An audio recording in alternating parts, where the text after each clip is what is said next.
Hello everyone, hope all of you are doing well. So today we are going to discuss about a case study of any form of market within Canadian economy. And with that, we are going to analyze it and we'll be trying to express that how it is different from other forms of market in Canada. So we'll be discussing here about the differences of this market in terms of profit making, role of government, and other characteristics.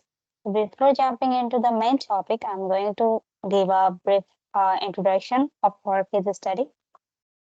So, one interesting case study within the Canadian economy is the telecommunications market, particularly the wireless sector. In Canada, this market is dominated by a few major players such as Rogers Communications, Bell Canada, and TELUS. Unlike some other markets like the retail industry, the telecommunications sector in Canada exhibits characteristics of an oligopoly, that is, where a small number of firms control most of the market. The telecommunications market in Canada serves as an intriguing case study within the Canadian economy due to its distinct characteristics and its impact on consumers, business, and the broader economy. So now we'll delve deeper into the analysis. So the first one will be profit making. In this case, the telecommunication sector in Canada, particularly the wireless segment, is notorious for its significant profit margins enjoyed by the major players. This profitability stems from several factors such as limited competition, high demand for service, technological advancements, and value-added service. Those part will be elaborated by my next fellow team member. Yeah, thanks, Charmin. Those I'm going to explain a little about those three factors, beginning with the situation of limited competition. Since this market is dominated by a few major firms, this creates an oligopolistic structure where these players have a huge market power. With also the high barriers to entry that includes regulatory obstacles that the government puts and substantial infrastructure costs, it is very challenging for new competitors to enter and challenge the established players, which are these big companies. Basically, there's no more competition, and this lack of competition allows existing companies to maintain higher prices for these services, which is contributing to their profitability. And the other factor that contributes to this situation is the high demand for the services. This is pretty new because this kind of services, especially wireless connectivity, have become essential in modern society, which leads to high demand for these services. Everybody needs and wants to have data in their cell phones. And yeah, as a result, even though these prices may be kind of high, the consumers will continue to subscribe to wireless plans, which make these companies' profitability more and more and higher. Yeah. And yeah, on the other hand, we also can talk about the value-added services, which are the ones that companies often invest in new technologies and offer new services such as high-speed internet, streaming platforms, for example, Netflix and those things, and bundled services. For example, when they sell a new cell phone line, they also offer, for example, Wi-Fi for your house. And these type of offers provide additional revenue streams and opportunities for the profit generation for these companies. So, as we all know that this telecommunication market is heavily influenced by the government regulation as well, primarily to the CRTC, which stands by the Canadian Radio, Television, and Telecommunication Commission. and this is actually plays a very important role in by road mapping this market to ensure the fair competition as well as consumer protection. So there are many areas for the government involvement in it. Uh, the first I am talking about the regulation and oversight of it. Okay, so first in it there is a CRTC, as I told you the how it stands for. So it actually basically sets the rules and regulation for the telecommunication companies to ensure that they operate fairly and transparently. And for the other is the licensing and spectrum allocation as well. So in this, the government actually controls the allocation of the of spectrum licensing, which is actually necessary for the wireless communication as well. So the other role is government in it is consumer protection.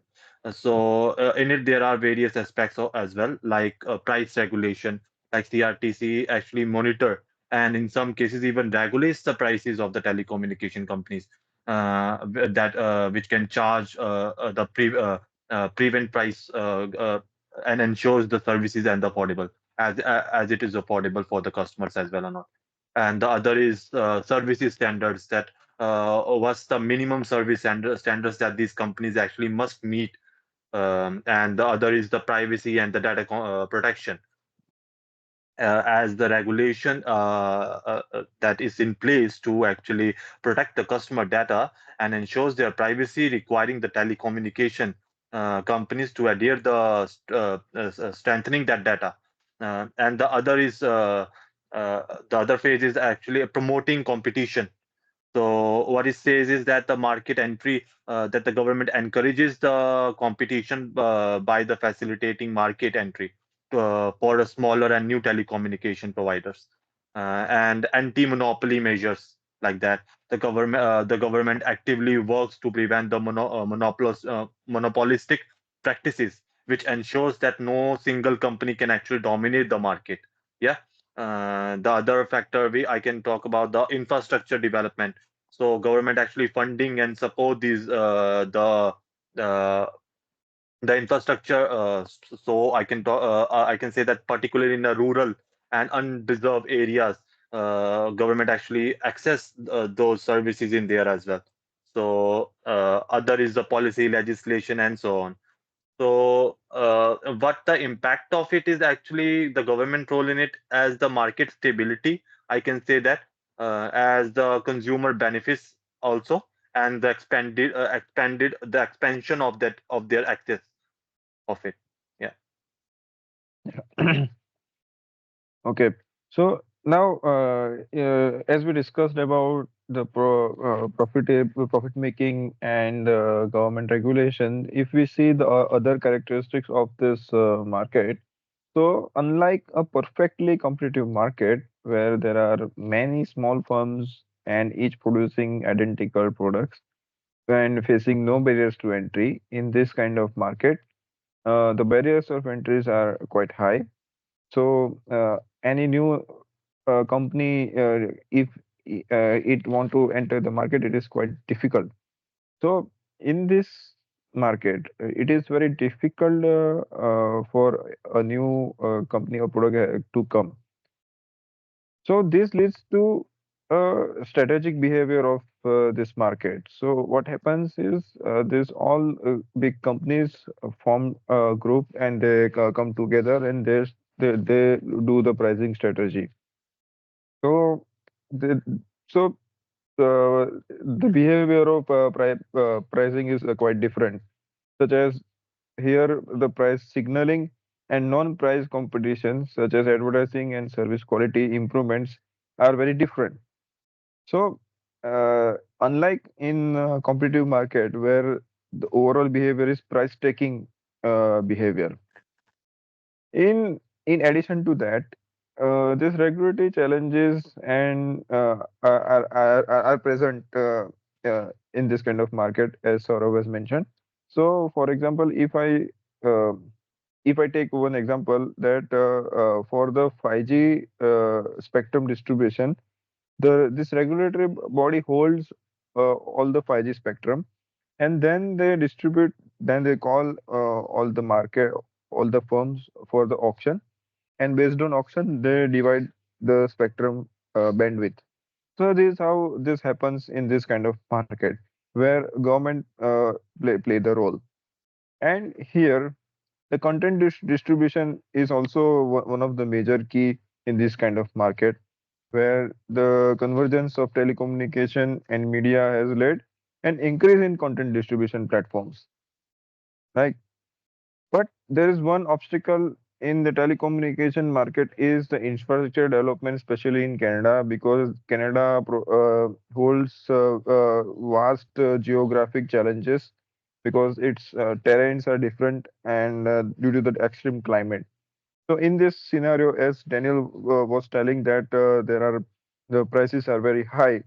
So these are the reasons they are providing that they are taking high prices for these facilities. Yeah. So overall, the telecommunication market in Canada actually illustrates the dynamics of an oligopoly with a small number of dominant firms influencing pricing, competition, and government regulation. And we got to know that this structure differs significantly from perfectly competitive markets in terms of profit-making opportunities, the role of government intervention, and market behavior. While these firms enjoy significant profitability and market power, government interventions aims to balance industry dynamics, and it also protect consumer interest. So, however, navigating the complexities of regulation, competition, and technological advancements remain an ongoing challenges for both industry stakeholders Yeah. and policymakers. Yes. That's Yes. all. Yeah. Okay. Wait. Good.